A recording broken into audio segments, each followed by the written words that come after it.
గొప్ప కళ కొన్నిసార్లు ఊహించని తీవ్రమైన భావోద్వేగాల నుంచే పుడుతుంది. ఒక్కోసారి ఓ ఆకస్మిక క్షణం, ఓ తీవ్రమైన బాధ, ఓ శక్తివంతమైన స్పందన ఇవన్నీ కలిసి శాశ్వతంగా నిలిచిపోయే ఒక కళారూపాన్ని సృష్టించగలవు. ఈరోజు మనం అలాంటి ఒక అద్భుతమైన సంఘటన గురించే తెలుసుకోబోతున్నాం. ఒక ఋషి గుండెలోంచి వచ్చిన బాధ ప్రపంచంలోనే మొట్టమొదటి పద్యానికి ఎలా జన్మనిచ్చిందో చూద్దాం. సరే, ఇక దీనిలోకి వెళ్దాం. ఈ మాటలు గమనించండి. ఇవి కేవలం కోపంతో అన్న మాటలు కాదు. ఇవిలోక పవిత్రమైన ఋషి నోటి నుండి అప్రయత్నంగా అద్భుతంగా వెలువడిన ఒక పరిపూర్ణమైన శాపం. వ్యాకరణపరంగా కరెక్ట్, లయబద్ధంగా ఉంది, ఎక్కడా తప్పులేదు. అంతా అనుకోకుండా ఆ క్షణంలో పుట్టిన ఒక పద్యమన్మాట. ఇక్కడే అసలు ప్రశ్న మొదలవుతుంది. అంత ప్రశాంతమైన మనసున్న ఒక ఋషి హృదయంలోని తీవ్రమైన శోకం ఇంత కరెక్ట్గా ఛందస్సుతో కూడిన ఒక పద్యంగా ఎలా మారింది? ఈ అద్భుతమైన పరిణామం వెనుక ఉన్న కథ ఏంటో ఇప్పుడు విశ్లేషిద్దాం. సరే, ఈ కథను మనం సరిగ్గా ఆ శాపం దగ్గర్నుంచే మొదలుపెడదాం.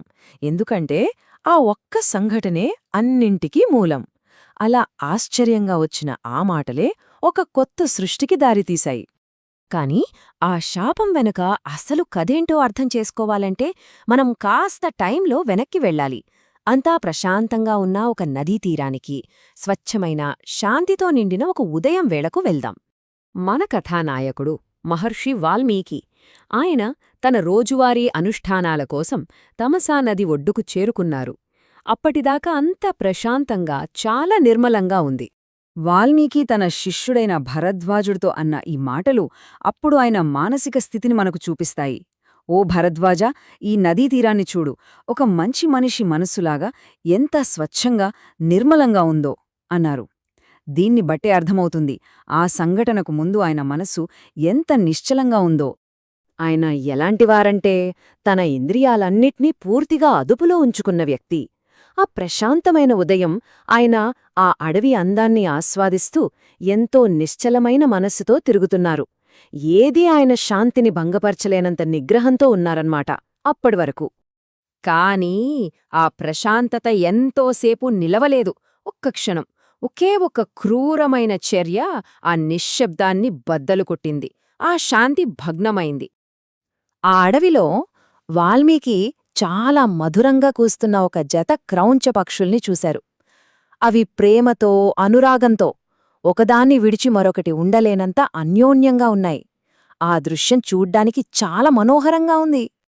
అప్పుడే పాపపు ఆలోచనతో, క్రూరత్వంతో నిండిన ఒక వేటగాడు అక్కడికి వచ్చాడు. అతని రాకతో ఆ ప్రశాంత వాతావరణంలో ఒక అపశృతి మొదలైంది. అతను ఆ పక్షుల జంటలోని మగపక్షిని తన బాణంతో కొట్టి చంపేశాడు.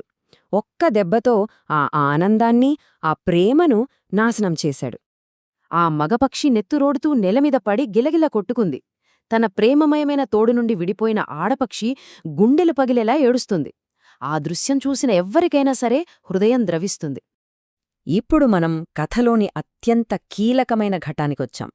ఆ క్షణంలోనే ఒక అద్భుతం జరిగింది. ఒక తీవ్రమైన భావోద్వేగం ఒక సరికొత్త కళారూపానికి ప్రాణం పోసింది. వేటగాడి క్రూరత్వానికి నేలకొరిగిన పక్షిని, దాని జంట యొక్క ఆర్తనాదాలను చూసి ధర్మాత్ముడైన వాల్మీకి హృదయం జాలితో, కరుణతో నిండిపోయింది. ఆయనలోని దుఃఖం ఒక్కసారిగా కట్టలు తెంచుకుంది. సో ఇక్కడే ఉంది అసలు విషయం. ఆయన దుఃఖం అంటే శోకం ఆయన నోటి నుండి ఒక శ్లోకంగా మారింది. సింపుల్గా చెప్పాలంటే శోకమే శ్లోకమైంది. ఆయన బాధ, ఆవేదన అప్రయత్నంగానే ఒక లయబద్ధమైన, ఛందోబద్ధమైన వాక్యంగా బయటకొచ్చింది. ఇది అనుకోకుండా జరిగిన ఒక సృష్టి. తన నోటి నుండి ఆ మాటలు వచ్చిన తర్వాత వాల్మీకికే ఆశ్చర్యం వేసింది. ఆయన తన సృష్టిని తానే విశ్లేషించుకోవడం మొదలుపెట్టారు. అప్పుడు ఆయనకు తాను ఏదో ఒక కొత్త విషయాన్ని కనుగొన్నానని అర్థమైంది. ఆయన తనలో తానే ఇలా అనుకున్నారు. ఆ పక్షి యొక్క శోకానికి స్పందిస్తూ నేను పలికిన ఈ వాక్యమేమిటి? ఆయన తన మాటలలోని నిర్మాణాన్ని, లయను గమనించి ఆశ్చర్యపోయారు. అది సాధారణమైన మాటలలాగా లేదు మరి. వాల్మీకి తాను పలికిన వాక్యం 4 ముఖ్య లక్షణాలను కలిగి ఉందని గ్రహించారు. 1 అది శోకం నుండి పుట్టింది. 2 దానికి 4 పాదాలు అంటే 4 లైన్లు ఉన్నాయి. 3 ప్రతి పాదంలోనూ సమానమైన అక్షరాలు ఉన్నాయి. మరి 4ది అది వీణ వంటి వాద్యాలకు అనుగుణంగా పాడగలిగే సంగీత లయను కలిగి ఉంది. ఆ ఒక్క భావోద్వేగభరితమైన క్షణం కేవలం ఒక శాపంతో ఆగిపోలేదు. అది ఒక మహోన్నతమైన ప్రయాణానికి నాంది పలికింది. ఆ క్షణంలో ఒక ఋషి ఒక కవిగా మారారు. ఆయన శిష్యుడు భరద్వాజుడు గురువు నోటి నుండి వచ్చిన ఆ అద్భుతమైన కొత్త పద్యరూపాన్ని విని ఎంతో సంతోషించాడు. వెంటనే దాన్ని మననం చేసుకుని కంఠస్థం చేశాడు. అలా ప్రపంచపు మొట్టమొదటి శ్లోకం భద్రపరచబడింది. ఇది అన్నింటికంటే ముఖ్యమైన విషయం.